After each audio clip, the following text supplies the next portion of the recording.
والصلاة والسلام على رسول الله وعلى آله وصحبه أجمعين أما بعد। উপস্থিত আজকের জুম্মার সম্মানিত মুসল্লিবৃন্দ, প্রশংসা আল্লাহ পাকের আলহামদুলিল্লাহ। দরুদ আসলাম হযরত মুহাম্মদ মুস্তাফা সাল্লাল্লাহু তাআলা আলাইহি ওয়াসাল্লামের প্রতি। আল্লাহুম্মা সাল্লি আলাইহি আল্লাহুম্মা বারিক আলাইহি। আলহামদুলিল্লাহ, আমরা যারা যথাসময়ে জুম্মায় এসে বরকতপূর্ণ মুহূর্ত উপভোগ করার তৌফিক পেয়েছি, মহান আল্লাহর দরবারে কৃতজ্ঞতা প্রকাশ করি আলহামদুলিল্লাহ। রাসূল করিম সাল্লাল্লাহু আলাইহি ওয়াসাল্লামের ভাষ্য মতে যারা প্রথম সময়ে চলে যাবে জুমায়, এক থেকে একাধিক অনেক হতে পারে, তাদের সবাইকে আল্লাহ তাআলা উট কুরবানির মতো সওয়াব দেবেন। আল্লাহ সেই লক্ষ্যে আমাদের কবুল করুন, আমিন। প্রিয় উপস্থিতি, আলোচনার বিষয় থাকবে আজকে কোরআন মাজিদে ঘোষিত হয়েছে এমন ৮ ধরনের লোককে আল্লাহ তাআলা ভালোবাসেন। কোরআনে বর্ণিত হয়েছে ৮ শ্রেণীর মানুষ, ৮ ধরনের মানুষ, ৮ ধরনের বৈশিষ্ট্যের মানুষকে আল্লাহ তাআলা ভালোবাসেন। আমরা আজকে জানবার চেষ্টা করব সংক্ষিপ্ত সময়ে যাদেরকে ভালোবাসেন তারা কারা। আমরা আল্লাহর প্রিয় পাত্র হতে চাই, আল্লাহ যেন আমাদের কবুল করেন এবং সেই লক্ষ্যে যা বলা হবে তা আজকের পর থেকে আমরা নিজেদের জীবনে প্রতিফলিত করার চেষ্টা করব ইনশাআল্লাহ। প্রথম আয়াত বলা হয়েছে সূরা বাকারা আয়াত নম্বর ১৯৫। ১ নম্বর শর্ত হচ্ছে মানুষের প্রতি ইহসানকারী, অনুগ্রহ প্রদর্শনকারী। এ বিষয়ে আমরা গত ২ জুম্মায় বিশেষ একটা টপিক্সের উপরে আলোচনা শুনবার প্রয়াস পেয়েছি আলহামদুলিল্লাহ। কোনো মানুষ যদি পায়ে হেঁটে অন্য কোনো মানুষের প্রতি ইহসান, অনুগ্রহ, উপকারার্থে এগিয়ে যায়, তাহলে রাসূল করিম সাল্লাল্লাহু আলাইহি ওয়াসাল্লাম বলছেন মদিনার মসজিদে ১ মাস ইতিকাফ করার চাইতেও সওয়াব বেশি হবে। পক্ষান্তরে কেউ যদি পায়ে হেঁটে কোনো মানুষের উপকার, কল্যাণ বা অসুবিধা দূর করার জন্য এগিয়ে যায় এবং সেটা করে সম্পন্ন করে, তাহলে আল্লাহ তাআলা পুলসিরাতে বান্দা পার হওয়ার সময় যখন তার পাগুলো নড়বড় করবে, স্থির থাকবে না, ঠিক এই সময় আল্লাহ নিজ কুদরতে তার পদযুগলকে স্থির রাখবেন। সুবহানাল্লাহি ওয়া বিহামদিহি। আল্লাহ পাক এখানে বলছেন ওয়া আনফিকু ফি সাবিলিল্লাহ, তোমরা সবাই আল্লাহর রাস্তায় দান করো, ওয়ালা তুলকু বিআইদিকুম ইলা তাহলুকা, তোমরা নিজেদেরকে ধ্বংসের দ্বারপ্রান্তে ঠেলে দিও না। এ ধ্বংস বহুবার হতে হয়। আয়াতের আগের আয়াতগুলিতে বিভিন্ন প্রেক্ষাপট আছে। কোন প্রেক্ষাপটে আয়াতটি নাজিল হয় সেটি আমাদের একটু আগে থেকে জেনে নিতে হবে, যে এই কাজগুলি ধ্বংসের নামান্তর, সেটা করতে আল্লাহ তাআলা নিষেধ করেছেন এবং তিনি আয়াতের শেষে আদেশ করেছেন ওয়া আহসিনু, তোমরা নিজেদের প্রতি, সৃষ্টি জগতের প্রতি ইহসান করো, অনুগ্রহ প্রদর্শন করো, কারণ ইন্নাল্লাহা ইউহিব্বুল মুহসিনিন, মহান আল্লাহ তাআলা সৎকর্মশীল, মানুষের প্রতি অনুগ্রহশীল এরকম বান্দাদের আল্লাহ তাআলা ভালোবাসেন। আলহামদুলিল্লাহ, আমরা প্রত্যেকেই কোথাও না কোথাও এই আমলটি করার চেষ্টা করি, যদিও পুরো হক আমরা আদায় করতে পারি না, না জানার কারণে, অথবা জানলেও তা গুরুত্বানুভূতি জাগ্রত না থাকার কারণে, অথবা পারিপার্শ্বিক সমস্যাটাকে প্রাধান্য দেয়, অথবা জাগতিক জিন্দেগির প্রয়োজন এবং কাজের চাহিদাটাকে প্রাধান্য দিয়ে আমরা জায়গা থেকে নিজেদেরকে বিরত রেখে থাকি আমরা বিভিন্ন সময়। যেখানে আল্লাহ আদেশ করছেন তোমরা তোমাদের কাছে আল্লাহর পক্ষ থেকে যে অনুগ্রহ পেয়েছে সেই অনুগ্রহ রাজের মধ্য থেকে আল্লাহ রাস্তায় সবকিছু ক্ষয় করো। তুমি সুস্থ আছো, আল্লাহর কৃতজ্ঞতা প্রকাশ করো, এটিও দান করা। তুমি সুস্থ আছো, আল্লাহর কৃতজ্ঞতা প্রকাশ করো, জিকির, আজকার, তাসবিহ, তাহলিল করো, কোরআন তেলাওয়াত করো, মানুষকে দাওয়াতি কাজ করো, নিজের পরিবার গোছানোর কাজে চেষ্টা করো, পরিবারের দিনই পরিবেশ আনয়নে সচেষ্ট থাকো। এই সবগুলি আল্লাহর অনুগ্রহ, এটিকে তার দেখানো পথে পরিচালনা করতে হবে, এটি দানের একটি অন্য রূপ। ওয়ালা তুলকু বিআইদিকুম ইলা তাহলুকা, নিজেদেরকে ধ্বংসের দিকে ঠেলে দিও না। এর অর্থ ব্যাপক হতে পারে। বিশেষ ঘটনা যেটা বলা সেটি একটি, আরও একটি হচ্ছে আমরা এমন কিছু কথা এবং কাজ না করি যা আমাদেরকে পক্ষান্তরে ক্ষতির দিকে নিয়ে যায়। আর আমাদেরকে বলা হয়েছে ওয়া আহসিনু, অনুগ্রহশীল হও, সৎকর্মশীল হও, কারণ যারা এটা করবে আমাদেরকে ভালোবাসেন। আলে ইমরান আয়াত নম্বর ১৩৪, আল্লাযীনা ইউনফিকুনা ফিস সাররাই ওয়াদ দাররা, প্রথম পয়েন্ট কি পড়ছি? আল্লাহ 8 শ্রেণীর মানুষকে ভালোবাসেন। তার প্রথম প্রকারই হচ্ছে এহসানকারী, অনুগ্রহকারী, অন্যের কল্যাণে, সৃষ্টির কল্যাণে সে নিজেকে নিবেদন করে, সে নিবেদিত প্রাণ, এদেরকে বলা হয়েছে। দ্বিতীয় আয়াত সূরা ইমরান আয়াত নম্বর 134, যারা খরচ করে সচ্ছল এবং অসচ্ছল সর্বাবস্থায়। কেসাররাই ওয়া দাররা ওয়াল কাযিমিন আল গায়জ, আরেকটি বৈশিষ্ট্য হচ্ছে এরা রোগ ক্রোধকে সংবরণ করে, ওয়াল আফিনা আনিন নাস, মানুষকে ক্ষমা করে দেয়।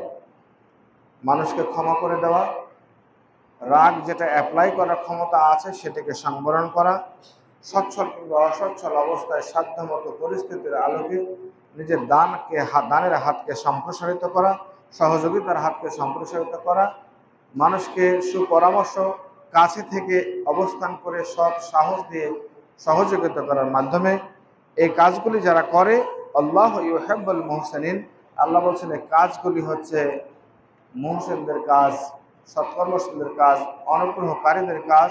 যারা এটা করে আল্লাহ তাদেরকে ভালোবাসেন। সুতরাং আয়াতের প্রতিপাদ্য বিষয়, সমস্ত মানুষকে ক্ষমা করে দেওয়া, প্রতিশোধ নেওয়ার ক্ষমতা থাকার পরেও কাযিমিন আল গায়জ, ক্রোধকে যথার্থভাবে প্রয়োগ করার ক্ষমতা ঘরে সংবরণ করা, সচ্ছল এবং অসচ্ছল অবস্থায় আল্লাহ রাস্তায় দান করা, এই তিনটি কাজ করলে আল্লাহ আমাদের ভালোবাসবেন। সূরা আলে ইমরান আয়াত নম্বর 148, ফাআতাহুল্লাহু সাওয়াবাদ দুনিয়া ওয়া হুসনা সাওয়াবিল আখিরাহ। এখানে পূর্বের কিছু আলোচনা আনার পরে বলা হচ্ছে, যাদেরকে আল্লাহ তাআলা অনুগ্রহ করে, দয়া করে তাদের আমল, ঈমান এবং তাকওয়ার বহিঃপ্রকাশকে আল্লাহ কবুল করেছেন, তাদের ক্ষেত্রে বলছেন যে আল্লাহ তাদেরকে দুনিয়ার পুরস্কার দিলেন, ওয়া হুসনা সাওয়াবিল আখিরাহ, কিন্তু প্রকৃতপক্ষে পরকালের পুরস্কারটাই সবচেয়ে বেশি উত্তম। যারা কাদের কথা বলা হচ্ছে এটা? আল্লাহু ইউহিব্বুল মুহসিনিন, আল্লাহ এই সকল কাজকারীকে ভালোবাসেন, মুহসিনদেরকে। যারা আমরা ভালো কাজ করব এদেরকে দুনিয়াতেও আল্লাহ দিবেন ভালাই, অপরদিকে পরকালে এর জন্য এর চাইতে উত্তম যা যা আল্লাহ রেখে দিয়েছেন। আর এটা তাদের জন্য যারা দুনিয়ায় অনুগ্রহশীল, নিজ পরিবার, প্রতিবেশী, সমাজ, রাষ্ট্র, আন্তর্জাতিক অঙ্গনের প্রতিটি দিক এবং বিভাগ এবং সমস্ত সৃষ্টিকুলের প্রতি যারা ইহসানকারী, অনুগ্রহশীল।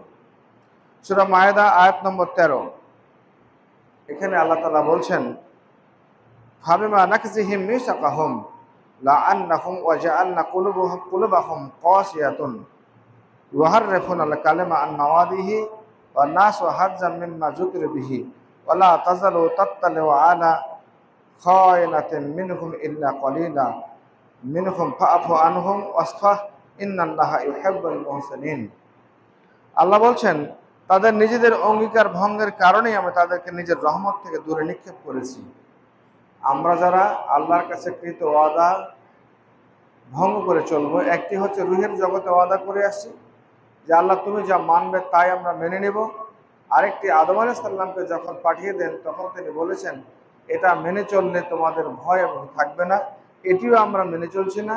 তৃতীয়ত, আমরা যে জ্ঞান অর্জন করেছি প্রত্যেকের নিজ দায়িত্ব থেকে, আল্লাহ তাআলা কোরআনের, ইসলাম ধর্মের অর্থাৎ আল্লাহর মনোনীত জীবন ব্যবস্থার মোরাল নলেজ দিয়ে প্রত্যেকটা আদম সন্তানকে পাঠিয়েছেন।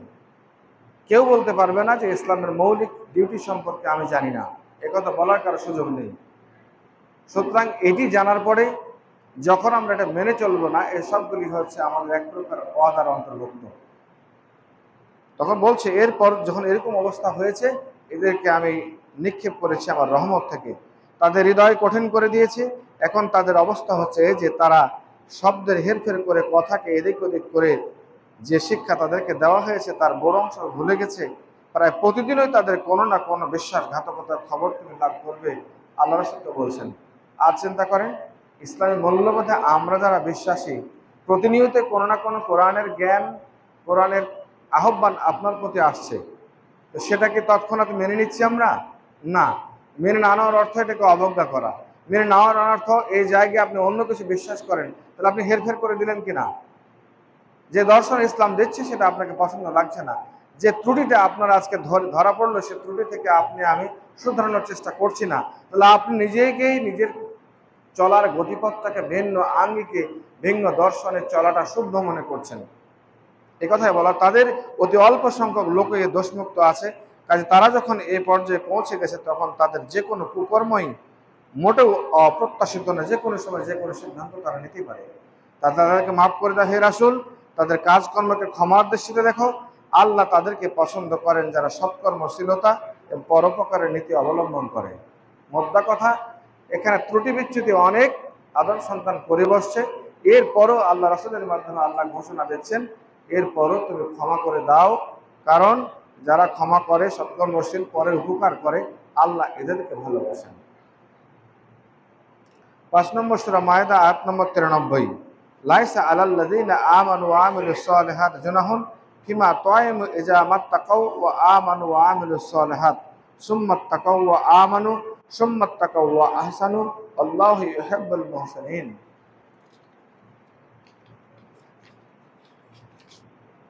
আমরা আলোচনা করছি আল্লাহ যাদেরকে ভালোবাসেন বলে কোরআনে বিধৃত হয়েছে তারই কিছু পয়েন্ট। যারা ঈমান এনেছে, সৎ কাজ করেছে, তারা পূর্বে যা কিছু পানাহার করেছিল সেজন্য তাদেরকে কোনো জবাবদিহি করতে হবে না।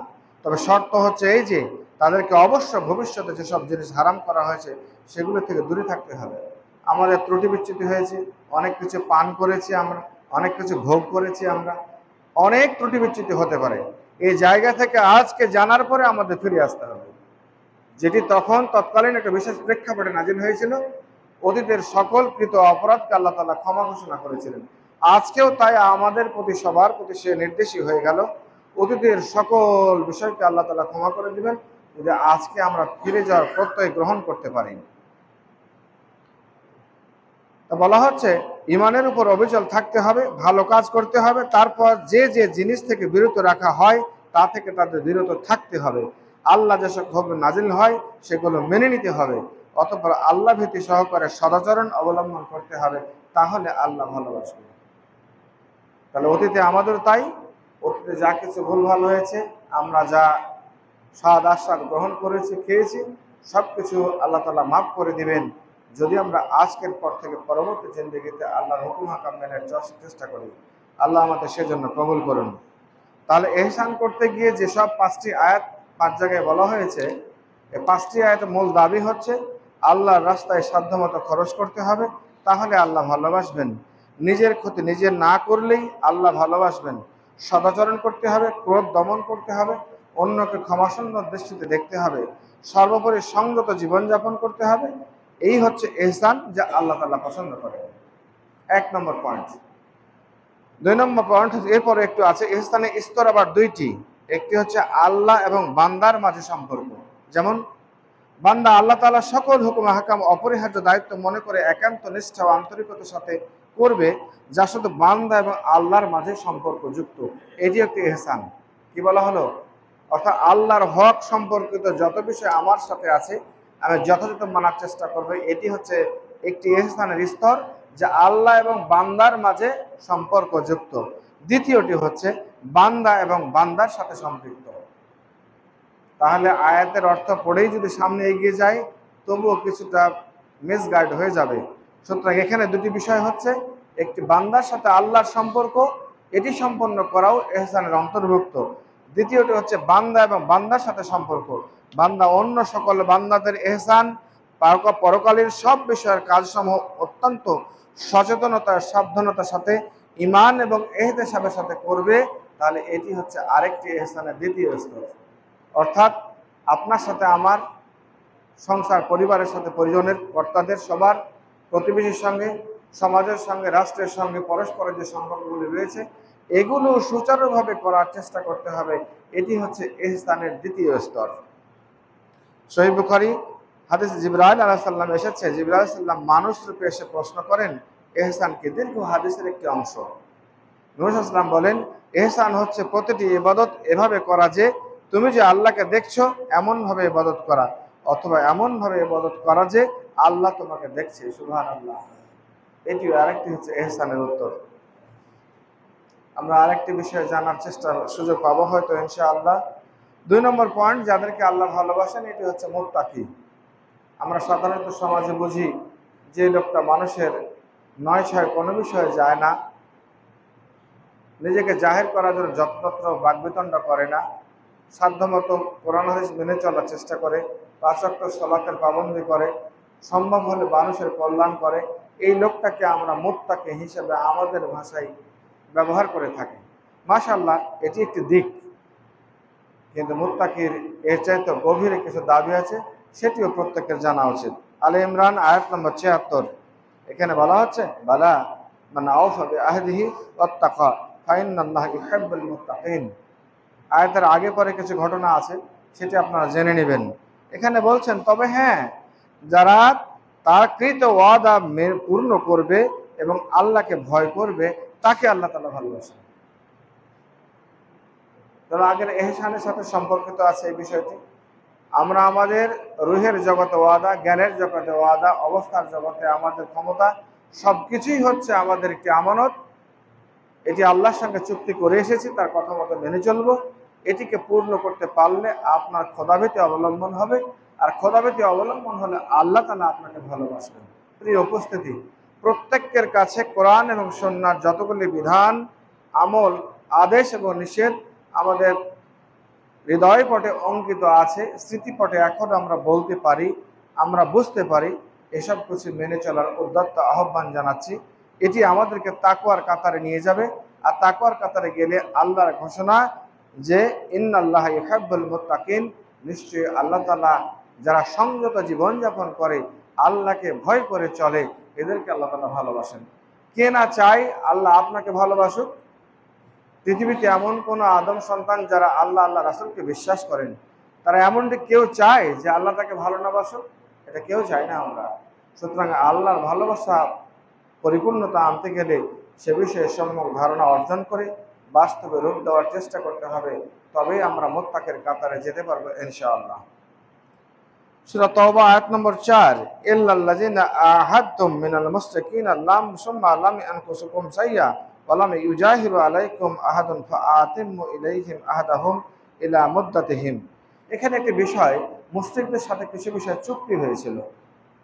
তারা তাদের ওয়াদা যদি নির্দিষ্ট সময় মেনে নেয় আর কোনো রকম তারা ভঙ্গ না করে এবং এটার ব্যাপারে তারা প্রকাশ্য কোনো দৃষ্টতা না দেখায়, তাহলে তুমি তাদের সাথে তোমার ওয়াদা পূর্ণ করে ফেলো। আল্লাহ রাসূলকে বললেন, পূর্বের আয়াতের সাথে সম্পর্কিত, অর্থাৎ ওয়াদা, আমানত সবকিছু পূর্ণ করা। তাহলে ইন্নাল্লাহা ইউহিব্বুল মুত্তাকিন, আল্লাহ নিশ্চয়ই খোদাভীরু, সংযত জীবনযাপনকারী, আল্লাহকে ভয় কারণেওয়ালা, জান্নাতের প্রত্যাশী, জাহান্নাম থেকে দূরে থাকার জন্য যারা প্রয়াসী, সচেষ্ট থাকে, আল্লাহ তাদেরকে ভালোবাসেন। আসুন আয়াতগুলির মর্মার্থ বুঝে আমরা আমল করার চেষ্টা করি। তাকওয়ার সাথে ভালোবাসার শব্দটি কোরআন মাজিদে এই 2 জায়গায় এসেছিল। 3 নম্বর পয়েন্ট হচ্ছে সুবিচারকারী বা ইনসাফকারী, এই শব্দটি 3 বার এসেছে কোরআন মাজিদে। 3 নম্বর পয়েন্ট হচ্ছে আল্লাহ যাদের ভালোবাসেন, এদের অন্যতম বৈশিষ্ট্য হচ্ছে ব্যক্তি, পরিবার, সমাজ এবং রাষ্ট্র সর্বত্র তারা সুবিচার করবে। আপনার সুবিচারের জায়গা কোথায় আপনি জানেন, আপনি ফাইন্ড আউট করেন, আপনি অনেক জায়গা খুঁজে পাবেন। আপনি অবিচার কোথাও করছেন কিনা আপনি খুঁজে দেখেন। আপনার দ্বারা, আমার দ্বারা অনেক ক্ষেত্রে অবিচার হয়ে যাচ্ছে। 1, নিজের প্রতি অবিচার হচ্ছে। 2, আমার ক্ষমতার প্রতি অবিচার হচ্ছে। 3, আমার ইলমের প্রতি অবিচার হচ্ছে। 4, পরিবারের প্রতি অবিচার হচ্ছে। 5, পিতামাতা, ভাই বোন, আত্মীয়স্বজনের সাথে অবিচার হচ্ছে। 6, সাধারণ মানুষের সাথে আপনার লেনদেন, কথাবার্তা আছে, এ অবিচার। 7, আপনার সমাজ এবং রাষ্ট্রের সাথে একটি সম্পর্ক আছে, সেটা। 8, আন্তর্জাতিক অঙ্কনের দিনের ক্ষেত্রে, দিন প্রচার প্রসারের ক্ষেত্রে আপনি ওয়াদাবদ্ধ। বাল্লিগু আন্নী ওয়ালাউ আয়া, এ সকলভাবে হাজারো আয়াত এবং হাদিস আছে যেগুলো থেকে আপনি অবশ্যই টার্গেট আপনাকে দেওয়া হয়েছে, সে জায়গা থেকে আমি সবাই বেইনসাফি কাজ করছি কিনা খতিয়ে দেখতে হবে। কিছু মানুষ প্রতিনিয়তই কোরআন হাদিসের কথা মানুষকে বলছে নিজের পয়সা খরচ করে, সময় দিয়ে, মেহনত দিয়ে, শ্রম দিয়ে, আর কিছু মানুষ এটাকে ভিন্ন খাতে প্রবাহিত করার চেষ্টা করছে। উভয়ের মধ্যে পার্থক্য কি? এতে কি বৈষয়িক কোনো স্বার্থ জড়িত আছে, নাকি শুধুমাত্র নিছক আল্লাহ তাআলা আদেশ মান্য করা? এটা আপনাদেরকে সচেতন মহলকে খুঁজে বের করে সিদ্ধান্ত নেওয়ার অনুরোধ রইল। 3 নম্বর পয়েন্ট হচ্ছে সুবিচারকারী। সূরা মায়েদা আয়াত 42, আয়াতের অর্থ বলা হচ্ছে, শব্দের অর্থ গেলে যে অনেক কঠিন হয়ে যাবে। এরা মিথ্যা শ্রবণ করে, হারাম আহারকারী। তাহলে কিছু মানুষ আছে মিথ্যা কথা যারা নিজেরাও বলে, অন্যরা বললে সেটা শুনে। আপনি যদি না শুনতেন, একটা কঠিন হাদিস আছে, কেউ জুলুম করছে, অন্যায় করছে, আর আপনি সেখানে প্রতিবাদের ক্ষমতা থেকে করছেন না, এক। দ্বিতীয়ত তার সামনে দাঁড়িয়ে তাকে বলার মতো পরিবেশ তৈরি করে দিচ্ছেন, দুই। তিন হচ্ছে আপনি আপনার অভিনয়, ব্যক্তি অভিনয়টা, আবার মুখের অভিনয়, চাহনির অভিনয় দিয়ে এটাকে বাধাগ্রস্ত করতে পারতেন, এটিও করছেন না। অর্থাৎ আপনার সামগ্রিক অবস্থানটা অত্যাচারকে, জালেমের জুলুমকে, অন্যায়কে সহজ করে তুলছে। আপনিও জালেমের কাতারে পড়বেন, সহিহ হাদিস। সুতরাং এই ক্ষেত্রে বলতে হবে আমরা প্রত্যেককে কোনো না কোনো ভাবে জালেম না হলে জালেমের সহযোগী হয়ে আছে কিনা আজকে চিন্তা করে ভাববার সময় এসেছে। তাহলে এরা কি, এদের প্রকৃতি কি? মিথ্যা শ্রবণকারী, হারাম আহারকারী, খাদ্য গ্রহণকারী। কাজে এরা যদি তোমাদের কাছে নিজেদের মামলা নিয়ে আসে, তাহলে তোমরা চাইলে তাদের মীমাংসা করে দিবে, অথবা অস্বীকার করলে অস্বীকার করবে। অস্বীকার করে দিলে এরা তোমাদের কোনো ক্ষতি করতে পারবে না, আল্লাহ তোমাদের সাহায্য করবেন। আর মীমাংসা করে দিলে যথার্থ মীমাংসা করবে। প্রশ্নটা হচ্ছে এটা, সমাজে অনেক প্রকৃতির, রূপ এবং চরিত্রের লোক আছে, সে জায়গা থেকে আমার অবস্থান থাকবে ইনসাফ প্রতিষ্ঠা করা। আর যদি প্রতিষ্ঠা করতে আমি চাই, সচেষ্ট থাকি, তাহলে আপনাকে আমাকে আল্লাহ ভালোবাসবেন। আগে পরের ঘটনা যাই হোক, আপনার আমার উদ্দেশ্য হচ্ছে ইনসাফ কায়েম করা। আর এটি করতে পারলে আল্লাহ আপনাকে ভালোবাসবেন। সূরা হুজরাত আয়াত নম্বর 9। ইমানদারদের মধ্যকার দুটি দল যদি পরস্পর লড়াই লিপ্ত হয়, তাহলে তাদের মধ্যে মীমাংসা করে দাও। ইমানদারদের মাঝে হচ্ছে না, বাংলাদেশে ইসলামী দল 27টি নিবন্ধিত, এদের মাঝে মতপার্থক্য আছে না? সকল ইসলামের দলের মূল ফুরকান হচ্ছে কোরআন। এরপরে সবাই একমত হতে পেরেছে কি? পারে না। একই পিতার 4 সন্তান, 3 সন্তান, এক একজন এক এক দল মত বিশ্বাসী। এটা কি মত দূর করে যাচ্ছে? আমি এক দল, আমার স্ত্রী আরেক দল, এটা হতে পারছে না। আমি যা চাই আমার ছেলেকে সেদিকে নিয়ে যেতে পারছি না, এটি আরেক দল হলো না। মত এবং পথের ভিন্নতা থাকবেই, ছিল, থাকবে, ভবিষ্যতে থাকবে। কিন্তু আপনার আমার নিয়তের, অন্তরের ঐকান্তিক প্রচেষ্টা এবং কার্য, এটি বাস্তবে কাজ যেটা করছি, এটা আল্লাহ তাআলা দেখবেন। তাহলে বাড়াবাড়ি যতই লড়াই করো, যতক্ষণ না তারা আল্লাহর নির্দেশের দিকে ফিরে আসে, তাহলে সকল দলের প্রতি ফারাক, পার্থক্য, মতপার্থক্য দূর করার জন্য আপনাকেও চেষ্টা করতে হবে, আমাকেও চেষ্টা করতে হবে। সবাই বাজারে বলে এই এত ইসলামী দল, কেউ কোনো এক হয় না। কেমনে হবে? আপনি তো আপনার জায়গাতে আছেন, আপনার এলাকায় যে ইসলামী সংগঠন তার সঙ্গে আপনি সম্পৃক্ত হন, তাহলে অন্তত আপনি আপনার জায়গাটা পরিষ্কার করলেন। হয় না, এর চরিত্র অমুক, ওর চরিত্র, যার চরিত্র দেখছেন তার চরিত্র ওই জায়গাটা আপনার চরিত্রে মিলাতে পারছেন কিনা? সে যতটুকু জায়গায় স্থান করে নিয়েছে, আপনার ততটুকু আছে কিনা? সেটা তো নাই। তাই তো বলা হয়, সমালোচনা করতে গিয়ে কারো যোগ্যতা লাগে না, আর যার সমালোচনা করছেন ওই জায়গায় দাঁড়াতে গিয়ে আপনাকে যোগ্যতা লাগে। আজকে বলে দিলাম অমুক সাহেব এরকম, অমুক সাহেব এরকম, আর ওই সাহেব হতে গিয়ে অনেক সময় লেগেছে, 50 বছর 60 বছর লেগেছে, আর আপনাকে বলতে ন্যানো সেকেন্ড লাগলো না, কয়েক সেকেন্ড লেগেছে, আপনি বলে দিলেন। তাহলে আমার যোগ্যতা লাগে না? যার সমালোচনা করছেন একে ওই জায়গায় দাঁড়াতে গিয়ে অনেক কাঠখড় পড়াতে হয়েছে। প্রিয় উপস্থিতি, তাই আসুন, এখানে বলা হচ্ছে যত ধরনের মতপার্থক্য, মতবিরোধ আছে, ইসলামের ক্ষেত্রে ইসলামী মূল্যবোধকে সমুন্নত করতে গিয়ে সেই জায়গায় আপনার জায়গা থেকে আপনাকে স্টার্ট করতে হবে। আল্লামা মওদুদী রাহিমাহুল্লাহ বিখ্যাত এক বইয়ে বলেছেন, যদি কেউ বলে এই সমাজ ব্যবস্থা কখনো ভালো হবে না, এই মানুষ নামাজ কালাম পড়ে না, এই ইমান মসজিদে আসে না, তাহলে বুঝতে হবে সবার ক্ষতিগ্রস্ততা চাইতে আপনার অবস্থান সব থেকে নিচে। যদি নিচটাকে উপরে উঠাতে চান, আগে আপনাকেই হাল ধরতে হবে। এই সমাজ ব্যবস্থায় সবাই ইসলামের বিপক্ষে নয়। সমাজ ব্যবস্থায় কিছু লোক আছে যারা চায় আসলে ইসলামী মূল্যবোধ বাংলার জমিনে প্রতিষ্ঠিত হোক, কিন্তু এই জায়গাটা হাল ধরবে কি? কিছু লোক আবার আছে এটা চায়, সে সহযোগিতা করবে, তার কোয়ালিটি নেই, সহযোগিতা করবে, কিন্তু তিনি এরকম প্ল্যাটফর্ম পাচ্ছেন না। কিছু লোক আছে যারা অর্থের মালিক এবং ক্ষমতার মালিক, এরা আপনাকে বাধা সৃষ্টি করবে। 3টি পয়েন্ট বলেছি। সবাই অসৎ প্রবণ নয়, সমাজে অনেক সৎ লোক আছে, এরা চায় সৎ শাসন কায়েম হোক, এক। দ্বিতীয়ত হচ্ছে অনেকে চায় এর যোগ্যতা, কোয়ালিটি তাদের নেই, কিন্তু এই কাজে তারা সহযোগিতা করবে, কিন্তু প্ল্যাটফর্ম পায় না, এটা লোক আছে অনেক। তৃতীয়ত, এ কাজ যখন কেউ করতে যাবে তখন এক প্রকারের অর্থশালী এবং নেতৃত্ব মানে ক্ষমতাধর ব্যক্তিরা এরা বাধা সৃষ্টি করবে। শত বাধা ডিঙিয়ে আপনাকে আল্লাহর ভালোবাসার পাত্র হইতে গেলে এই গুণটি অর্জনের জন্য সকল মানুষের নিজেকে, নিজের পরিবার, আত্মীয় স্বজন, প্রতিবেশী, সমাজ, রাষ্ট্রের সকল মতামত দূরীকরণে আপনার জায়গা থেকে আপনাকে চেষ্টা করতে হবে। আপনার জায়গাটা কোনটা আপনি চিন্তা করবেন। আজকে 60 নম্বর সূরা মুমতাহানা আয়াত নম্বর 8 বলা হচ্ছে, যারা দিনের ব্যাপারে তোমাদের সাথে লড়াই করেনি, বাড়িঘর থেকে তাদের তাড়িয়ে দেয়নি, তাদের সাথে সদ্ব্যবহার ও ন্যায় বিচার করতে আল্লাহ তোমাদের নিষেধ করেন না। আল্লাহ বিচারকারীদের পছন্দ করেন। তার মানে কি বলছেন? যারা দিনের ব্যাপারে তোমাদের সাথে লড়াই করেনি, এখনো অনেক মানুষ আছে আপনার সঙ্গে সংঘর্ষে জড়িয়ে পড়েনি, আছে না? আপনি মসজিদে আসেন, তারা আসে না হয়তো, কিন্তু আপনাকে নিয়ে বাড়াবাড়ি করে না। আপনি ইসলামী সংগঠন করছেন, সে হয়তো করেনি, কিন্তু আপনাকে আপনার বিরুদ্ধে কাজ করেনি, অবস্থান নেয়নি। বাড়িঘর থেকে তোমাদের তাড়িয়ে দেয়নি, তোমাকে বিতাড়িত করেনি, তোমাকে বাধ্য করেনি, আছে না? বাংলার জমিনে কদিন আগেই তো হাজারো বাড়িঘর পুড়িয়ে দিয়েছে, বিল্ডিং পুড়িয়ে দিয়েছে, কারখানা পুড়িয়ে দিয়েছে, প্রকাশ্যে এক ভাই আরেক ভাইয়ের বিরুদ্ধে অসাধারণ করেছে। আজ তো পরিষ্কার প্রযুক্তির ছোঁয়ায় কারা এসেছিল, কোথায় এসেছিল, কারা হত্যা করেছে, কোনো মানুষ পোড়াতে পারে কিনা, যদিও পোড়ায় সে মনুষ্যত্বের কোন পর্যায়ে থাকলে মৃত মানুষগুলোকে লাশের উপর, ভ্যানের উপর দাঁড়িয়ে পেট্রোল দিয়ে জ্বালিয়ে দেয়, এই ঘটনা কারা ঘটাতে পারে? মনুষ্যত্ব বোধ, ইমানি চেতনা যদি মুসলমান হয়েও থাকে, তার অবস্থানটা কোথায় আজকে আপনাদের ভাবতে হবে তো। নাকি এভাবে চলে যেতে চাচ্ছেন? এভাবে চলে যেতে চাইলে আজকের আলোচনা কালকে আমাদের কঠিন দিনে হাসরের ময়দানে কেউ না কেউ শোনাবে ভিডিও করে, এ কথা তুমি শুনেছিলে কিনা মৃত্যুর আগে, সেদিন কি জবাব দেবেন?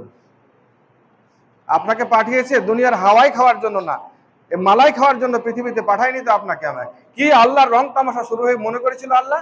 তুমি যাও দাম্পত্য, আল্লাহ কিছু জায়গায় সূরা ওয়াকিয়ায় কিছু জায়গায় বলেছে, তোমরা স্বামী স্ত্রী বিশেষ মুহূর্তে যখন পরস্পরের স্বাদ আস্বাদন করো, আনন্দ উপভোগ করো, এটি কি তুমি দিয়েছো? তোমাদের দেওয়া নামে আল্লাহ তোমাদের বিশেষ মুহূর্ত তৈরি করেছে। এই কথাগুলো সূরা তারেক, আমাদের জন্মের সূত্র কোন স্পার্ম থেকে, সেই স্পার্ম কোথায় থাকে, কিভাবে হয়, তার কিছু আলামত বলা সূরা তারেকে। সেই জায়গাগুলিকে এমনি এমনি এখানে কোরআনে সাজিয়ে রাখার জন্য আপনার পাঠিয়ে দেওয়া হয়েছে।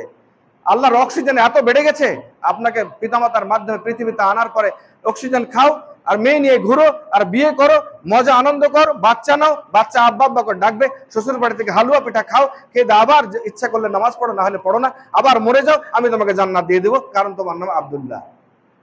এই জন্য পাঠিয়েছে আল্লাহ। আল্লাহ একটা মিশন নিয়ে পাঠিয়েছে। আল্লাহ ফাইম্মা ইয়াতি আন্নাকুম মিন্নি হুদা ফামান তাবিয়া হুদায়া ফালা খাউফুন আলাইহিম ওয়া লাহুম ইয়াহজানুন। আমির হামজা প্রখ্যাত বক্তা, তাকে অনেক ব্যক্তি প্রশ্ন করেছে, আমি প্রসঙ্গত কথা ক্লিয়ার বলি। সে বলছে যে আমাকে এত কথা শুনতে পারবো না হুজুর, আমাকে একটা পয়েন্ট দেন, এর উপর আমি আমল করবো যার জান্নাত পাই। সে বলছে আমি খুঁজতে লাগলাম কোথায় সে আয়াতের উত্তর। তো দেখলাম যে আল্লাহ তো সূরা বাকারা 38 নম্বর আয়াতে কথা বলেছে যে আমি বিধান দিয়ে পাঠালাম, যে মেনে চলবে তার চিন্তা ভাবনা নেই, কোনো ভয় ভীতি নেই, আর যারা মেনে চলবে না তার চিন্তা ভাবনা আছে। তাহলে সে গাইডলাইন আপনাকে দেওয়া হলো দীর্ঘ জীবনের 50টা বছর। আপনি কি দিনে একটা করে আয়াত পড়লেও কি আপনি শেষ করতে পারতেন না? পড়ার প্রয়োজন মনে করেন না? সে কোরআনের ব্যাখ্যা হাদিসে দেওয়া হয়েছে, দীর্ঘ 14-15টা সহি গ্রন্থ বাংলার জমিনে আছে, সেগুলি একটা করে হাদিস পড়া প্রয়োজন মনে করেন না? আপনি কি মনে করছেন মৃত্যুর পরে হালুয়া পিঠা খাওয়াবে আপনার ফেরেশতা? এত সহজ? এই স্বল্প সময়ের জন্য এসেছে, অবশ্যই এখানে মিশন। বিশ্ববিদ্যালয়ে কোনো ছাত্র অননে ভর্তি হওয়ার পরে যদি হাওয়াই লাড্ডু খেয়ে বেড়ায়, তাহলে এখান থেকে সার্টিফিকেট কপালে জুটবে? কখনো জুটবে না। এখানে সে এসেছে একটা নির্দিষ্ট ভীষণ নিয়ে এসেছে, সেটা অনুযায়ী কাজ করতে পরীক্ষা, কুইজ, ল্যাব সব জায়গায় অ্যাটেন্ড করতে হবে। ফলশ্রুতিতে যারা কন্ট্রোলার রুমে আছে, এক্সামিনার আছে, তারা পরীক্ষা রেজাল্ট করে তবেই সার্টিফিকেট দিবে তাদের হাতে। আপনার জান্নাতের সার্টিফিকেট অত সহজে পাবেন এটা মনে করা ভুল হবে। প্রিয় উপস্থিতি, আল্লাহ যাদের ভালোবাসেন তাদের মধ্যে 3টি গুণ আমরা আজকে আলোচনা করার প্রয়াস পেলাম। একটি হচ্ছে যারা নিজের প্রতি, পরিবার পরিজন, সমস্ত সৃষ্টি এবং আল্লাহর অন্যান্য জীব সৃষ্টির প্রতি এহসান করে, এদেরকে আল্লাহ ভালোবাসেন। দ্বিতীয়ত আল্লাহকে যারা ভয় করে চলে, সংযত জীবনযাপন করে, কোরআন সুন্নাহ অনুযায়ী মেনে চলার চেষ্টা করে, এদেরকে আল্লাহ তাআলা ভালোবাসেন। তৃতীয়ত যারা নিজের প্রতি, পরিবার পরিজন, অধীনস্থ ক্ষমতা এবং নেতৃত্ব, অর্থের প্রতি সুবিচার করে। আপনার অনেক টাকা আছে, এখানেও বিচার আছে, ইচ্ছে করলে যা কিছু তা ইচ্ছে খাবেন না। কালকে রাত 10টায় যখন শহর থেকে আসি, একটা বাচ্চা তার পেটে মনে হচ্ছে আর ধরে না, ইয়াং বয়সের, তারপরে সে কি খেলো, খাওয়ার পরে আবার পানীয় দ্রব্য খাচ্ছে। মনে করলাম এই অপচয় অবব্যয় সম্পর্কে ধারণা আমাদের যুব সমাজের কম, আমাদের কম, আমাদের সবার কম। কাজে কোন জায়গায় অপচয় অপব্যয়, জীবনে অনেকগুলি দিক আছে, এই বিভাগ আছে, সেগুলি প্রত্যেককে জানা উচিত। এগুলি আমার শুধু বক্তা দিয়ে, বক্তার বক্তব্য দিয়ে আপনারা জানবেন, এই জন্য ইসলাম এভাবে আসেনি, তবে এটাকে জিন্দা করার একটি প্রয়াস মাত্র। আল্লাহ আমাদের কবুল করুন। সুপ্রিয় উপস্থিত, দোয়া করছি পৃথিবীর শুরু থেকে আজ অবধি যত মুমিন মুমিনা দুনিয়া থেকে চলে গেছেন, সবাইকে আল্লাহ তাআলা নিজ অনুগ্রহে ক্ষমা করুন। যারা ইসলামের কথা বলতে গিয়ে আজ অবধি দুনিয়া ত্যাগ করেছেন, সবাইকে আল্লাহ তাআলা শহীদ হিসেবে কবুল করুন। আমাদের মাঝ থেকে আমাদের আত্মীয়স্বজন পিতৃপুরুষ যারা চলে গেছেন, যাদের রেখে যাওয়া সম্পদ আজও ভোগ করছি, যারা আমাদেরকে প্রতিপালন করতে গিয়ে কষ্ট করেছেন, বিনিময়ে কিছু দিতে পারেনি, আল্লাহ তোমার মাধ্যমে, তুমি একমাত্র ক্ষমতাধর, তুমি তাদের সবাইকে মাফ করে দাও রব্বুল আলামিন। আমরা যারা এখানে আছি, আমাদের অতীতে ঘটে যাওয়া ইচ্ছা অনিচ্ছা সকল অপরাধ স্বীকার করছি, আল্লাহ তুমি আমাদের সবাইকে মাফ করে দাও। আস্তাগফিরুল্লাহাল্লাযী লা ইলাহা ইল্লা হুয়াল হাইয়ুল কাইয়্যুম ওয়া আতুবু ইলাইহি।